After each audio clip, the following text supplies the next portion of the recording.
ইন্ডিয়াপাত বন্দা কোন চরিত্রতে রেক্তা কোন এরিত্তা ওরিদ্বীপ সম্বন্ধে ইন্ডিয়া এবং পাকিস্তান ব্রেক টাইম 0.5 উভয় দেশের বন্ধক চরিত্রটির মাধ্যমে রেক্তা উরি দিবসটি পালন করা হয়ে থাকে।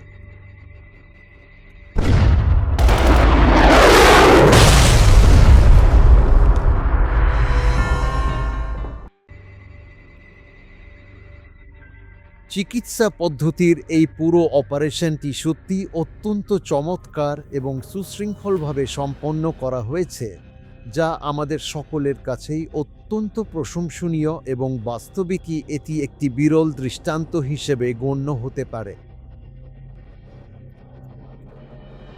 পাকিস্তানি মধ্যে গড়ে ওঠা সন্ত্রাসবাদী দলগুলোর মূল লক্ষ্য ছিল বিভিন্ন সংগঠন তৈরি করা।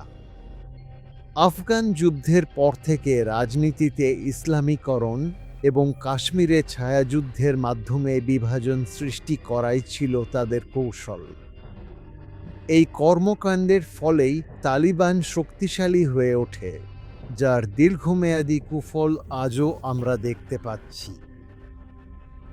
এতটাই নমনীয় কান্না তীব্রবাদীদের সংকেতময় পাকিস্তান।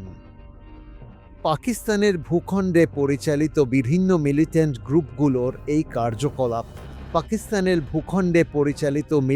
গ্রুপগুলোর এই কার্যকলাপের ধরনগুলোই তুলে ধরেছে স্টেট ডিপার্টমেন্টের টেররিজম সংক্রান্ত রিপোর্টগুলো। আন্তর্জাতিক পর্যায়ে পাকিস্তানকে বারবার সতর্ক করা হয়েছে। এই সেন্টার অফ টেররিজম এবং ভারতের কেন্দ্রীয় নিরাপত্তা সংস্থাগুলোর মতে এই প্রক্সি যুদ্ধ পাকিস্তানই পরিচালনা করছে এবং তাদের প্রধান অস্ত্র হল এইসব সন্ত্রাসবাদী গোষ্ঠী। পাকিস্তানের সন্ত্রাসবাদের চরিত্র গড়ে উঠেছে বহু বছর ধরে এবং এর শিকড় অনেক গভীরে। সোভিয়েত বাহিনী যখন আফগানিস্তানে আক্রমণ করেছিল, তখন থেকেই এই প্রবণতা শুরু হয়। সোভিয়েত সেনাবাহিনী চলে যাওয়ার পরও এই প্রবণতা থামেনি। পাকিস্তান তার লক্ষ্য অনুযায়ী এই টেরর মেশিনারি চালিয়ে গেছে, কাশ্মীরে ভারতের বিরুদ্ধে এই প্রক্সি যুদ্ধ চালিয়ে গেছে। ইসলামীকরণের এই প্রবণতা পাকিস্তানের সেনাবাহিনীর মধ্যেও প্রবেশ করেছে এবং এই কৌশল 1900 এর দশক থেকেই চলে আসছে। কাশ্মীরি সন্ত্রাসবাদকে শক্তিশালী করার জন্য পাকিস্তান এই গ্রুপগুলোকে ব্যবহার করেছে এবং এটি তাদের কৌশলগত উদ্দেশ্য ছিল। ভারতের বিরুদ্ধে এইসব কার্যকলাপ চালিয়ে যাওয়াই তাদের মূল লক্ষ্য ছিল, যাতে ভারতে অস্থিরতা সৃষ্টি করা যায়। এই নীতির ভিত্তিতেই পাকিস্তান 1987 সালে বড় ধরনের হামলা সংগঠিত করেছিল এবং তখন থেকেই 3টি বড় গ্রুপ সক্রিয় হয়ে ওঠে। লস্কর-ই-তৈয়বা নামের এই কুখ্যাত জঙ্গি সংগঠনটি ব্রেক টাইম 0.5 মূলত পাকিস্তানের সামরিক গোয়েন্দা সংস্থা বা ISI-এর সরাসরি সহায়তায় গড়ে ওঠে। এই সশস্ত্র গ্রুপটি বিশেষভাবে ভারতের বিরুদ্ধে বড় ধরনের নাশকতামূলক হামলা চালানোর লক্ষ্যেই তৈরি করা হয়েছিল। ব্রেক টাইম 0.5 এই সংগঠনের প্রধান নেতা হলেন হাফিজ সাইদ এবং লস্কর-ই-তৈয়বার আরেকজন অত্যন্ত গুরুত্বপূর্ণ শীর্ষস্থানীয় নেতা হলেন জাকিউর রহমান লখভি। ব্রেক টাইম 0.5, যিনি 2008 সালের ভয়াবহ মুম্বাই হামলার প্রধান মাস্টারমাইন্ড এবং মূল পরিকল্পনাকারী হিসেবে পরিচিত।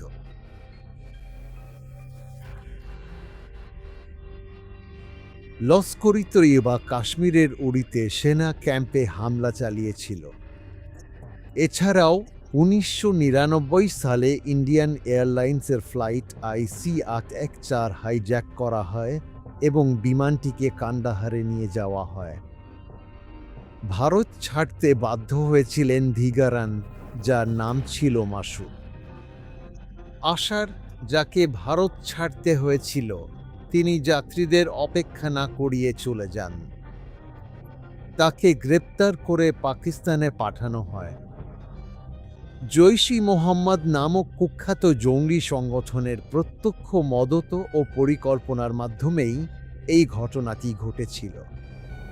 তার মৃত্যু ছিল একটি অত্যন্ত সুপরিকল্পিত এবং নৃশংস ধরনের হামলা।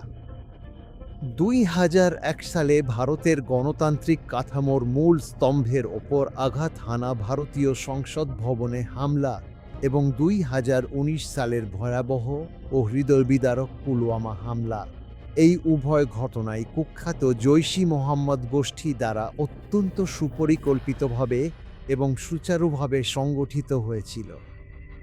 এই সমস্ত ঘটনার পেছনে অনেক গভীর রাজনৈতিক কারণ এবং দীর্ঘদিনের এক রক্তাক্ত ইতিহাস রয়েছে, যা আমাদের অত্যন্ত বিস্তারিতভাবে এবং গুরুত্বের সাথে বুঝতে হবে। এটি সানকান দুদঙ্গিকা উদারান্তিন লেস্কেরি তৈবে তেরুমি বন্ধু মাদেদার মুগান নালি কাশ্মীর লে তারেশিয়া পারকসুবম্যান আন ভেরিটি তিরিকান অন আই পেরি উপভিকিন্দ হাফিজ সাদুনে আমি মাসুদ আশ্রনেজুপুলুল আগোল ভেগার পলিস্তান আমি সিধুনরমাই ভেহরিকিন্দ আমি নাদ সুর ইদান তালিফ অন। এই সমস্ত অত্যন্ত জটিল ও সংবেদনশীল পরিস্থিতির পরিপ্রেক্ষিতে এবং দীর্ঘদিনের রাজনৈতিক অস্থিরতার কারণে ভারতের অভ্যন্তরীণ নিরাপত্তা রক্ষা ও বৈদেশিক নীতি নির্ধারণের ক্ষেত্রে পাকিস্তান চরিত্র বা পাকিস্তানি বৈশিষ্ট্য নামে একটি বিশেষ বিকল্প বা ধারণার উদ্ভব হয়েছিল। এই ধারণাটি বর্তমানে ভারতের প্রতিরক্ষা মহলে এবং সাধারণ মানুষের মধ্যে ব্যাপক আলোচনা, গভীর বিশ্লেষণ এবং বিতর্কের একটি প্রধান বিষয় হয়ে দাঁড়িয়েছে। জম্মু কাশ্মীরের অনন্তনাগ জেলার এই পেহেলগাঁও বিনোদ সঞ্চারিলে প্রদেশ লিডার নবী উডে তীর্থ অমরনাথ যাত্রা মারনাথ জেত্রুম ভয়ঙ্কর পর্যটন মৌসুমে এছাড়াও পহেলগাঁও, ধেন্নার এবং আরও অনেক বিনোদ সঞ্চারী স্থান তেঙ্গি নরনাগ এবং মার্কে তেরি লেক সৈনিকদের জন্য দর্শনীয়। এইসব জায়গায় সন্ত্রাসবাদীরা প্রায়ই আক্রমণ চালায়। মধুভূমি বাগতে লেখিন মিচু উনলে কাশ্মীরের পর্যটন শিল্প আবারও গতি পাচ্ছে। অমরনাথ যাত্রার কারণে ভিড় বাড়ছে। যদিও শীতকালে কাশ্মীরে আসা কিছুটা কমে যায়, তবুও কিছু পর্যটক আসছেন। এতেও দেশের বিভিন্ন প্রান্ত থেকে পর্যটকরা আসছেন। এই আকর্ষণও অনেক দূর দূরান্ত থেকে মানুষকে টেনে আনছে।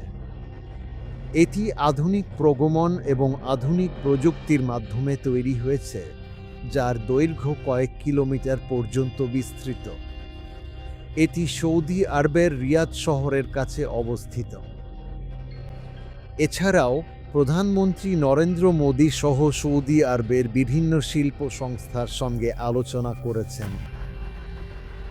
গালফ দেশগুলোর মধ্যে নামী নেতৃবৃন্দ শক্তি প্রদর্শন করছেন। সাধারণত বিদেশি সম্পর্কের সময় এই ধরনের আক্রমণ হলে উদ্বেগ দেখা দেয় এবং সাধারণ মানুষের মধ্যে আতঙ্ক ছড়িয়ে পড়ে। এই পরিস্থিতিতে এটি বিশেষভাবে পর্যবেক্ষণ করা হচ্ছে। পশ্চিমী দেশগুলো প্রতিক্রিয়া দেখিয়েছে। বিশেষ করে সৌদি আরব সতর্ক অবস্থানে রয়েছে। প্রধানমন্ত্রী মোদিও এই বিষয়ে একটি মন্তব্য করেছেন। প্রধানমন্ত্রী উড়ে যাওয়ার পর অনেক রাজ্যের নেতারা এবং কেন্দ্রীয় মন্ত্রীরা দিল্লিতে পৌঁছেছেন। বিমানবন্দরে নিরাপত্তা ব্যবস্থা আরও জোরদার করা হয়েছে এবং সাউথ ব্লকে প্রবেশে করাতি আরোপ করা হয়েছে। ক্যাবিনেট কমিটি অন সিকিউরিটি এবং সিএসএস-এর বৈঠক ডাকা হয়েছে। জাতীয় নিরাপত্তা উপদেষ্টা ভারত সরকারের পক্ষ থেকে সেনাবাহিনীকে সম্পূর্ণ স্বাধীনতা দেওয়া হয়েছে যাতে তারা উপযুক্ত সময়ে এবং উপযুক্তভাবে প্রতিক্রিয়া জানাতে পারে। সামরিকভাবে প্রতিক্রিয়া জানানোর আগে পাকিস্তানের অর্থনৈতিক ও কূটনৈতিক বিচ্ছিন্নকরণ শুরু হয়েছে। ভারতের ইতিহাসে দেখা যায়, সিন্ধু নদীর তীরবর্তী অঞ্চলগুলি বরাবরই ভারতের অংশ ছিল। কিন্তু পাকিস্তান বারবার এই অঞ্চল নিয়ে দাবি তুলেছে এবং কাশ্মীরের সঙ্গে সম্পর্কিত বিভিন্ন বিষয় নিয়ে বিতর্ক সৃষ্টি করেছে। এই কারণে পহেলগাঁও হামলার পর ভারতের পক্ষ থেকে কড়া প্রতিক্রিয়া জানানো হয়েছে। ভারতের এই প্রতিক্রিয়ার ফলে ইসলামাবাদে চাপ বেড়েছে এবং পাকিস্তানের বিভিন্ন রাজ্যে অস্থিরতা দেখা দিয়েছে। লাহোর দিল্লি বাস পরিষেবা বন্ধ করে দেওয়া হয়েছে এবং আরও অনেক পদক্ষেপ নেওয়া হয়েছে।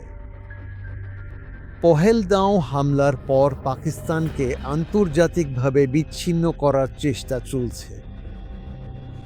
ভারত যুদ্ধের জন্য প্রস্তুতি নিচ্ছে এবং পাকিস্তানের আগ্রাসনের কারণে আন্তর্জাতিক সম্প্রদায়ের সামনে বিষয়টি তুলে ধরছে। শুধুমাত্র পাকিস্তানের আগ্রাসন প্রতিহত করার জন্য ভারত প্রস্তুত এবং ভারতের প্রতিরক্ষা বাহিনী সম্পূর্ণ সতর্ক অবস্থায় রয়েছে। পাকিস্তানের এই ধরনের কার্যকলাপ ভারতের স্বাধীনতাকে চ্যালেঞ্জ জানাচ্ছে। লোকেরা মনে করছে ভারতের পরবর্তী পদক্ষেপ কী হবে।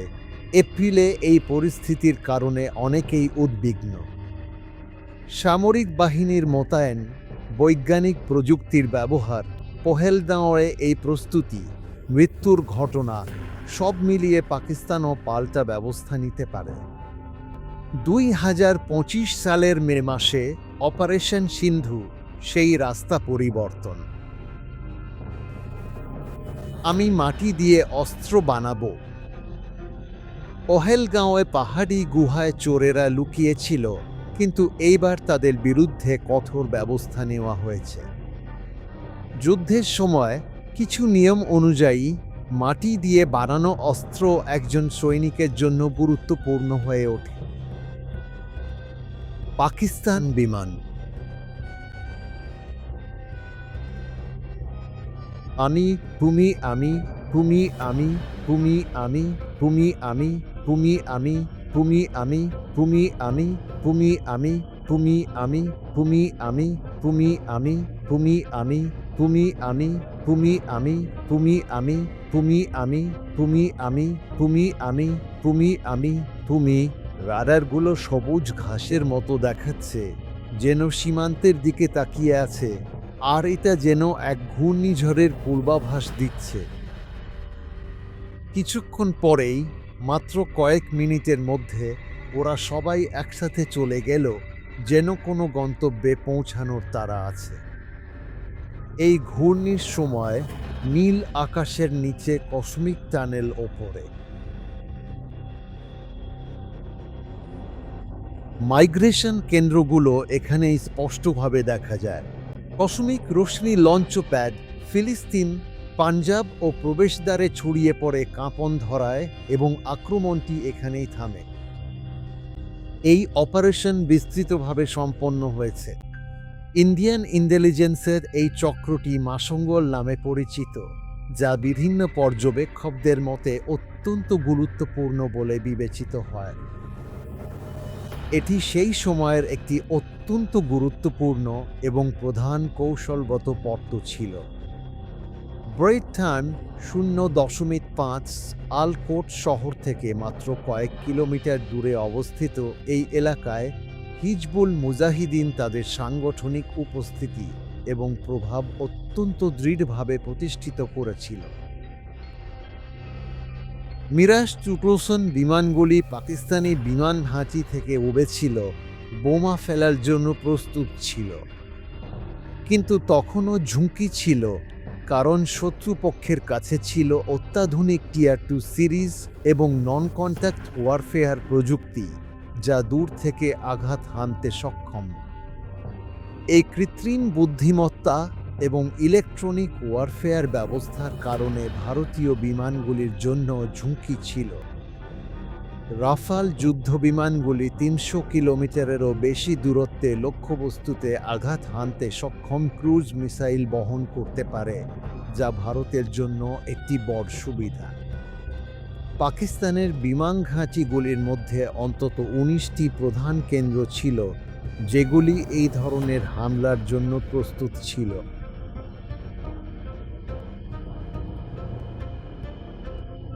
পাকিস্তানের মরুভূমি এলাকাগুলোতেও ভারতের নজরদারি ছিল। পাকিস্তানের বিস্তীর্ণ মরুভূমি এলাকাগুলোতেও ভারতের অত্যন্ত কড়া নজরদারি বজায় ছিল। ব্রেক টাইম 0.5 এবং সেখানে অত্যন্ত গোপন ও বিশেষ করে মাধ্যমে এই নজরদারি প্রক্রিয়া চালানো হচ্ছিল।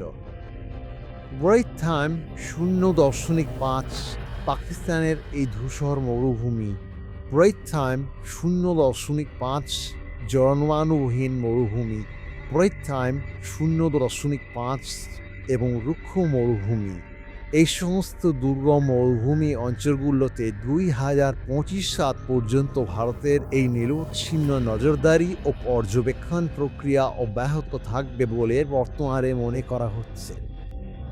ব্রেক টাইম 0.5 এই দীর্ঘমেয়াদী পরিকল্পনার মাধ্যমে ভারত ওই অঞ্চলের প্রতীকী গতিবিধির ওপর কড়া নজর রাখার লক্ষ্য নির্ধারণ করেছে।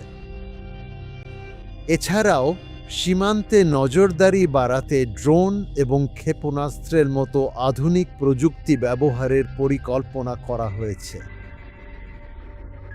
শ্রীনগর, জম্মু, পাঠানকোট, গুজরাতের ভুজ এইসব গুরুত্বপূর্ণ এলাকায়ও আধুনিক রাডার স্থাপন করা হয়েছে। লাদাখে এবং গুজরাতের সরকারি বিশাল আকাশে নজরদারি চালানো হচ্ছে পাকিস্তানের ওপর। একই সময়ে ড্রোন হামলার আশঙ্কাও রয়েছে। রিপোর্ট অনুযায়ী একাধিক দেশের তৈরি বিভিন্ন ধরনের ড্রোন রাতের অন্ধকারে ভারতের আকাশে প্রবেশ করছে। বিশেষ করে মিক্সড কোড কপ্টার ব্যবহার করে গোপনীয়ভাবে আক্রমণের বিস্তার ঘটানো হচ্ছে। এই কারণে রাজস্থানের সীমান্তবর্তী গ্রামগুলোতে রাতের বেলা আলো দেখা যায় এবং শব্দ শোনা যায়। ড্রোনের গতিবিধি নিয়ে আতঙ্ক ছড়িয়ে পড়েছে।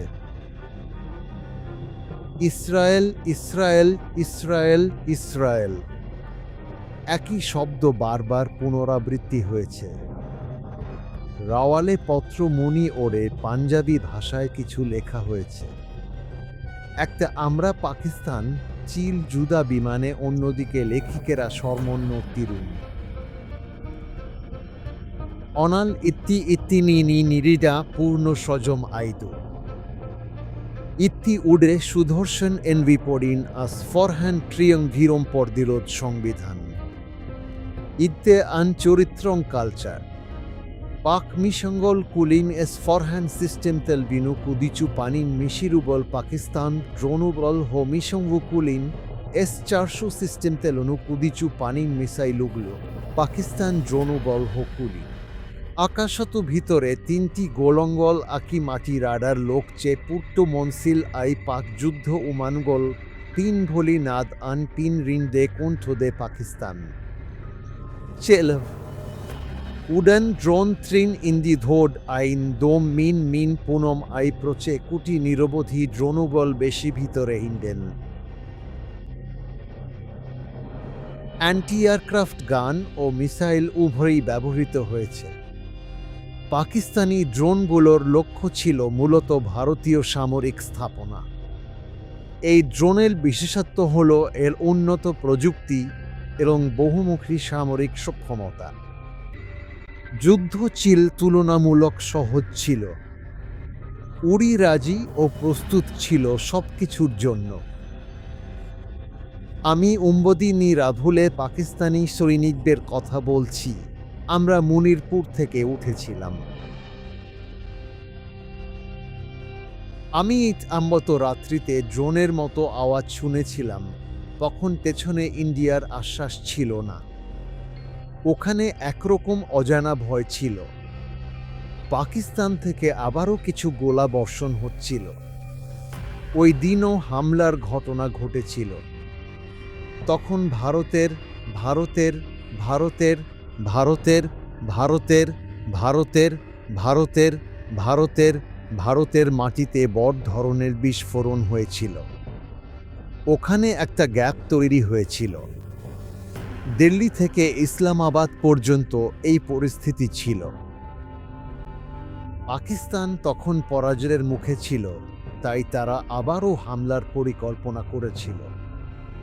তখন ইন্টেলিজেন্স রিপোর্টে স্পষ্টভাবে বলা হয়েছিল যে যুদ্ধের জন্য তারা প্রস্তুতি নিচ্ছে।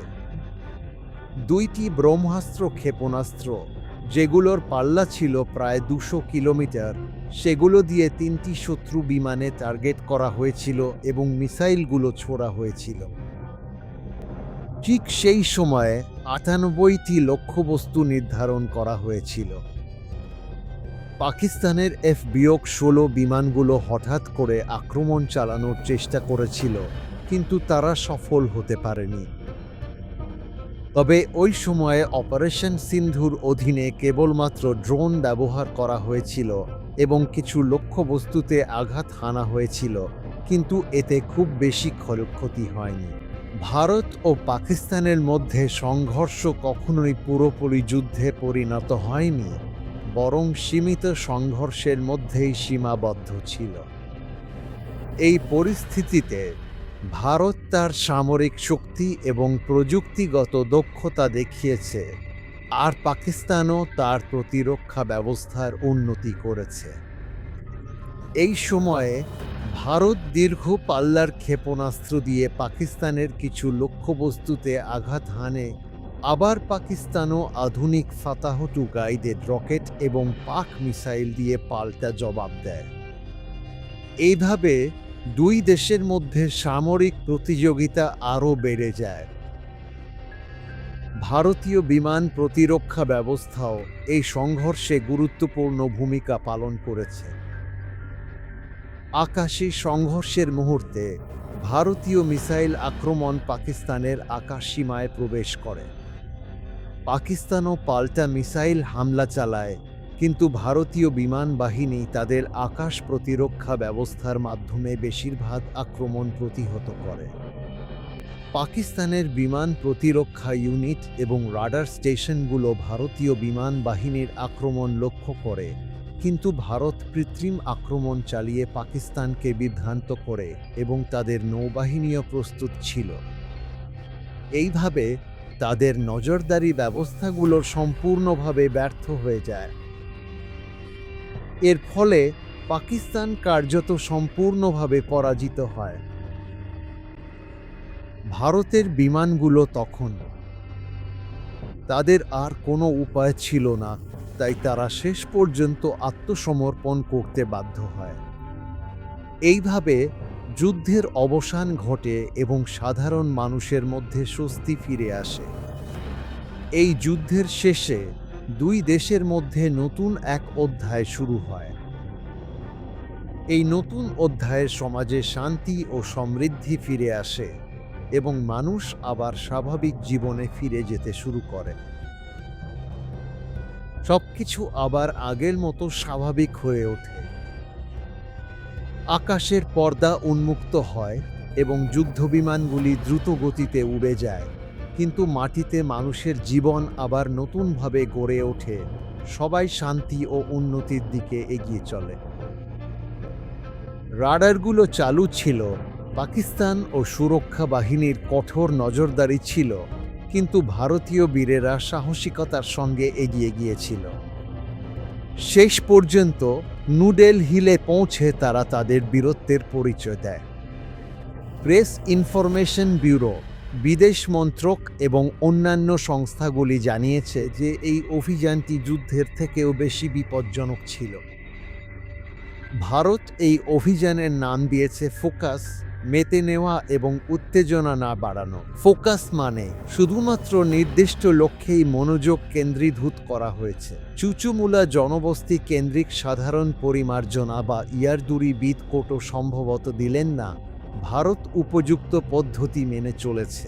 মেশরদের মধ্যে আকর্ষণ তখনই দেখা যায় যখন সূক্ষ্মভাবে পর্যবেক্ষণ করা হয়।